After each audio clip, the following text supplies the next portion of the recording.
kelihatannya bukan karena Anda sering dialog dengan saya atau Anda Dewan Pakar FNN, analis yang paling benar Anda deh soal tadi malam. Karena orang semua nganggap bahwa Gibran pasti akan babak belur. Ternyata kalau Anda kan nggak sejak awal Anda yakin bahwa Gibran punya tahu rahasianya Pak Mahfud khususnya dan juga Caimin. Kan gitu Anda bilang dan tadi malam itu persis tergambar gitu.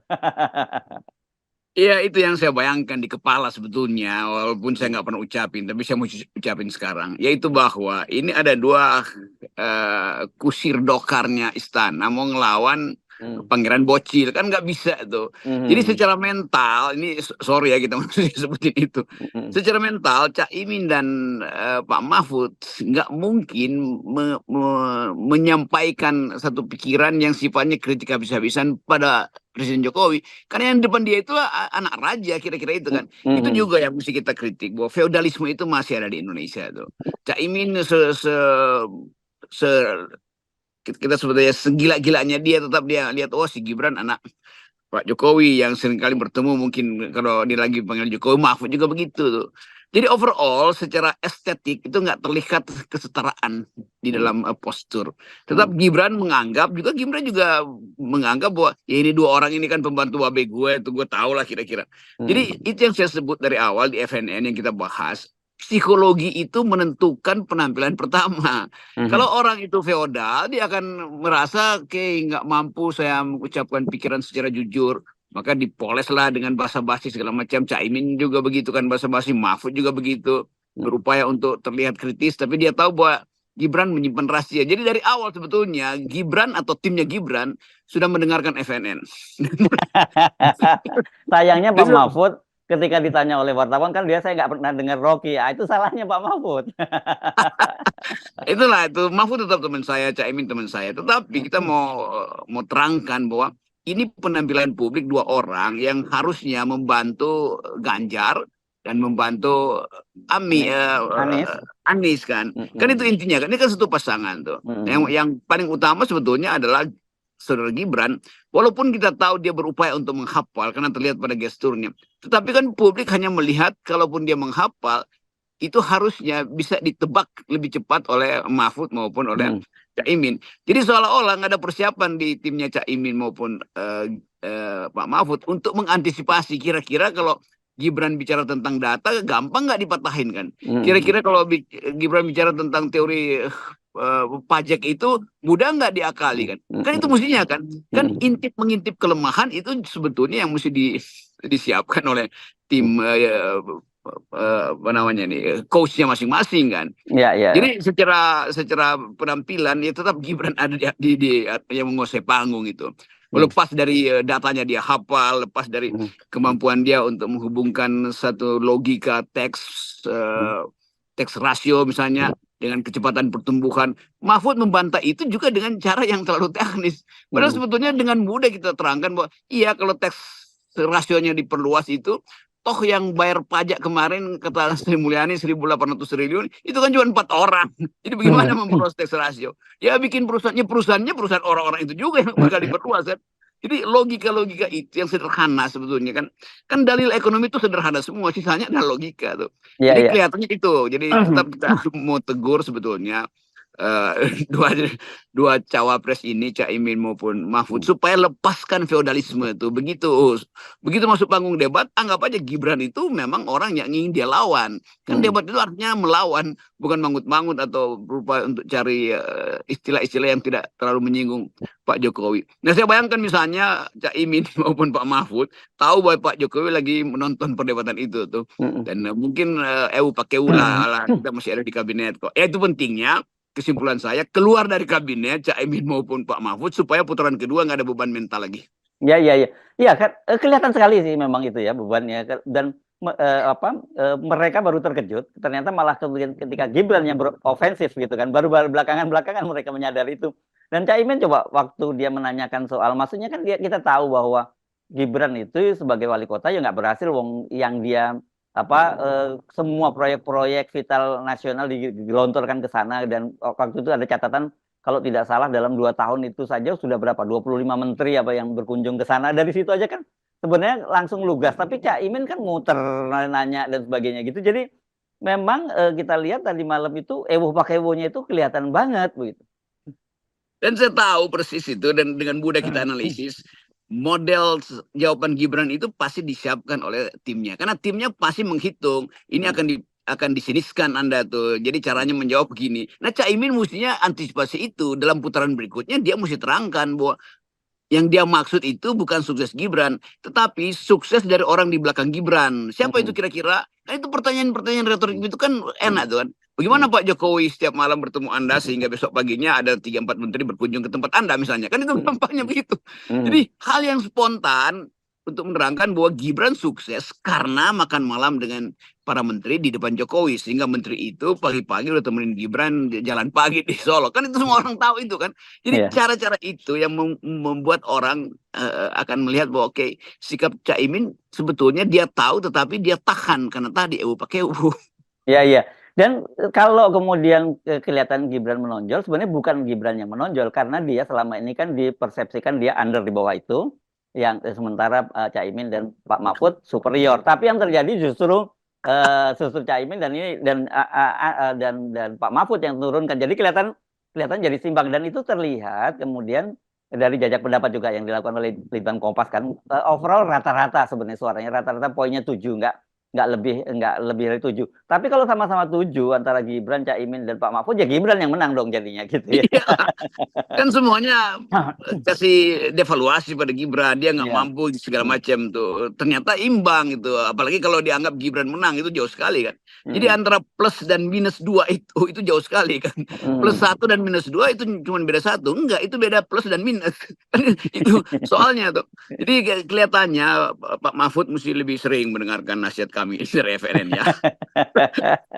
Oke, tadi malam itu kan sesungguhnya kalau kita menutup mata gitu ya, Bung Rocky, nggak usah nonton di layar televisinya, kita pasti yang kita dengar itu sebenarnya bukan Gibran, yang kita dengar itu Pak Jokowi ya, itu mulai dari bagaimana tata kalimatnya dia, tata bahasanya, bagaimana deliverynya, dan data-data yang dia sampaikan itu benar-benar menurut saya KW Jokowi. Tapi kalau anaknya Pak Jokowi bukan KW lah ya, Jokowi Junior lah gitu kita sebut.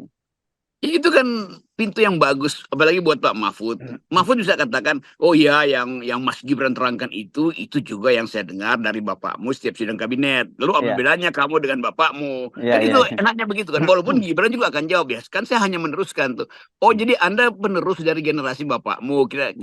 Kan hal-hal yang sebetulnya kita tunggu dari Pak Mahfud sebagai orang yang juga sedang bercanda tuh. Tentu Gibran nggak akan marah, dia akan. Jadi Mahfud mesti ajak atau umpankan Gibran untuk masuk di dalam semacam keseriusan tetapi dengan kelucuan, kan itu dasarnya tuh. Ini mesti kita kocok nih dua teman ini. Dan sebetulnya fair aja bahwa emang Gibran menguasai panggung, walaupun kita tahu penguasaan itu ya penguasaan yang ya kecelakaan kecil, karena Gibran akhirnya tahu bahwa ya dua orang ini secara mental udah kalah tuh, maka dimanfaatkan lagi kan. Oh, pertanyaan saya terlalu rumit ya buat Caimin soal apa itu istilah tentang konsolidasi modal di negara-negara yang basisnya syariah, kan itu dasarnya sederhana sebetulnya kan. Walaupun Caimin mesti bilang bahwa kelihatannya nggak lengkap itu keterangan Gibran tentang apa namanya GB apa itu. Iya.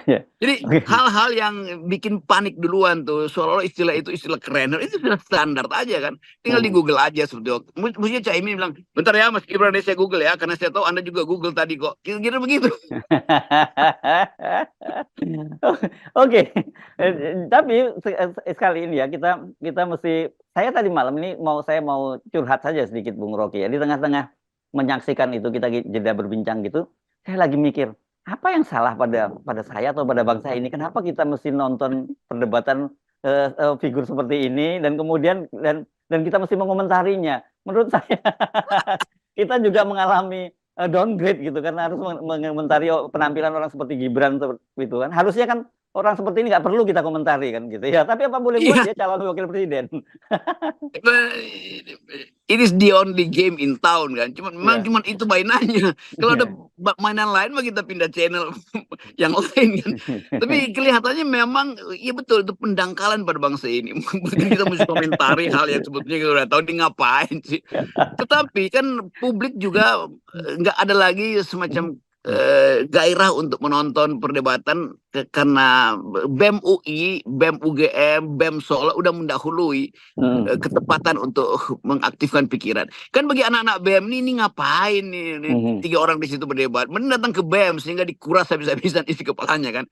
Jadi tontonan yang dibuat oleh KPU ini itu sebetulnya memang bahkan menurunkan IQ nasional. Iya. Jadi kalau kita usul KPU berhentiin aja dah, nggak ada gunanya. Karena nggak otentik kan, tetap akhirnya orang curiga Gibran pakai mic cadangan apa segala macam kan. Jadi orang masuk di dalam upaya untuk saling mengolok-olok bahwa ya tontonnya memang nggak menarik itu. Jadi saya usul KPU stop debat, bilang aja bahwa semua perdebatan dialihkan ke kampus. Silahkan Anda mau di kampus manapun, kasih uang pemilu yang 76 triliun itu dibagi pada BEM segala se-Indonesia itu baru bermutu. Ya, oke. Kalau Anda ukur kira-kira ini kan yang udah tadi malam ya debatnya, kira-kira tadi malam itu IQ Anda turun berapa itu poinnya karena menonton debat tadi malam itu? Itu kayak nonton Forrest Gump itu. Jadi ini akan dicatat lagi oleh publik internasional. Kan banyak wartawan asing akhirnya ngintip tuh, kok segitu ya perdebatan. Itu kan kayak perdebatan calon ketua OKP itu kan sebetulnya kan. Ya datanya data standar. Walaupun data standar tapi logika dari data itu kan mesti dikuasai kan. Soal stunting lah, soal apa namanya itu Gini rasio itu hal-hal yang standar diajarin di mahasiswa tingkat 1 Fakultas Ekonomi, tetapi dibawa ke perdebatan dan nggak ada orang yang mau persoalkan. Iya, yang dimaksud Gibran itu soal Gini rasio itu soal expenditure, bukan soal pendapatan. Kan mestinya dibantah langsung tuh supaya selesai konsep dasarnya tuh. Dan ternyata Mahfud juga mungkin nggak ngerti juga tuh apa tuh Gini rasio tuh, atau Caimin nggak paham tuh. Jadi hal yang ini pentingnya kita bongkar juga bahwa kurikulum dasar kita, pendidikan kita tuh minim dalam upaya untuk menjernihkan istilah-istilah dasar tuh. Tax ratio, penambahan tarif pajak segala macam, Gini rasio dasarnya apa tuh. Hutang luar negeri itu diukurkan pada rasio terhadap pendapatan, oke, tetapi daya beli dan kemampuan membayar itu juga mesti dihitung. Jadi hal-hal itu yang hanya bisa kita bongkar kalau debatnya di universitas, bukan di panggung KPU. Oke, tapi saya akan mengulang seperti Gibran. Anda belum jawab pertanyaan saya. Berapa IQ Anda dropnya tadi malam, poin IQ Anda? Oh, saya kehilangan seluruh basis poin karena bukan sekedar hilang, memaksa untuk